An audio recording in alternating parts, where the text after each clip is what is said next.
does the understanding of bid'ah ever connect to the madhab of Aqida? And is it called the Athari Aqida or the Hanbali Aqida? Someone saying, you introduced him as saying he teaches Hanbali Aqida, and this is incorrect. It's Athari Aqida. So I can stand corrected. You can tell me if I'm wrong. And then the third question to you, Dr. Ahmed, is someone says there is bid'ah is allowed in matters of dunya, but nothing in matters of deen. The short answer is the answers given today are not impacted by Aqida. So you have to understand that the ruling of bid'ah is more of a fiqh aspect. Right? The ruling of bid'ah, even the ruling of disbelief, is more of a fiqh. It's a jurisprudence aspect. So it's not based on Aqida necessarily. And this is why even in the books of fiqh, or even sometimes when I talk about Aqida also, they talk about this.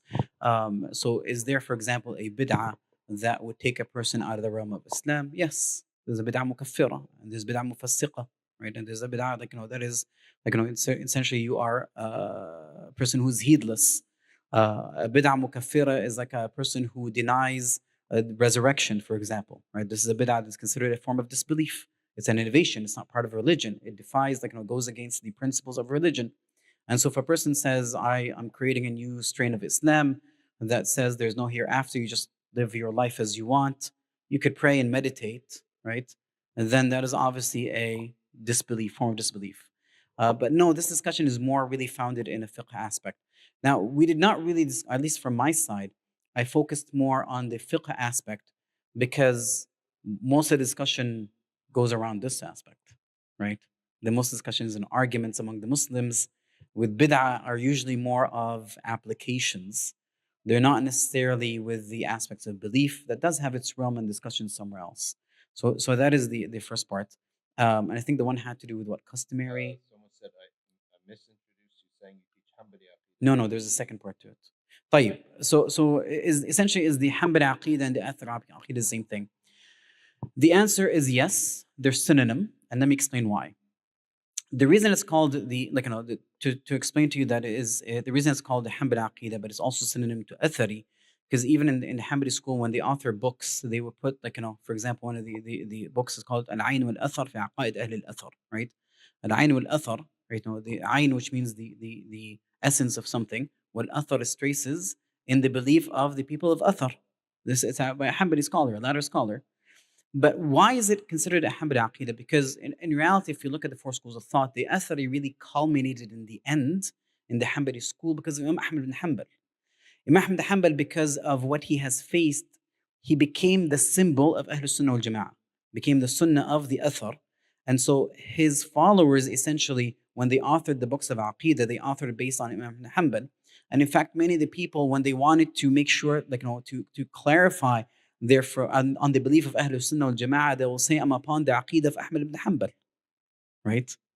Imam al-Ash'ari himself did that, especially when he was arguing just to clarify that his belief is correct. He said, I'm on the belief of Ahmed ibn Hanbal.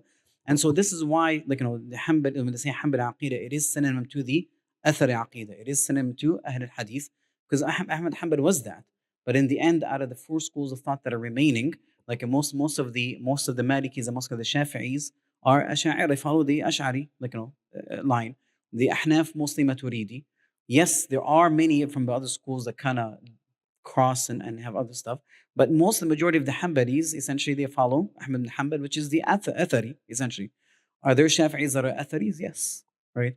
Are there Hanbalis that could be Ash'aris? Possibly, I don't know of them, but possibly, right? We're pretty, we love Ahmed bin Hanbal. We usually don't budge, right? But this is essentially the synonym. But I think there's one more question. So bid'ah is allowed only in matters of dunya, not in matters of deen. So in dunya, I guess you can say customs, right? Customs or customary things. Once again, it depends how you classify bid'ah. If you're going to classify it or define it based on the technical sense, then worldly things are not even considered bid'ah in the first place. If you're going to consider it linguistically, then you consider the aspects of worldly things as bid'ah, and then you classify it as permissible or impermissible. Okay? So for example, if you take the linguistic form, some of the modern, financial transactions, you would have to classify it as permissible bid'ah or impermissible, right? This is if you take the linguistic.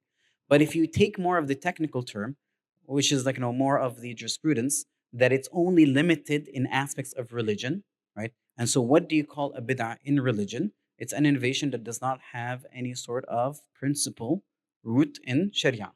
It's as simple as that, right? Allah.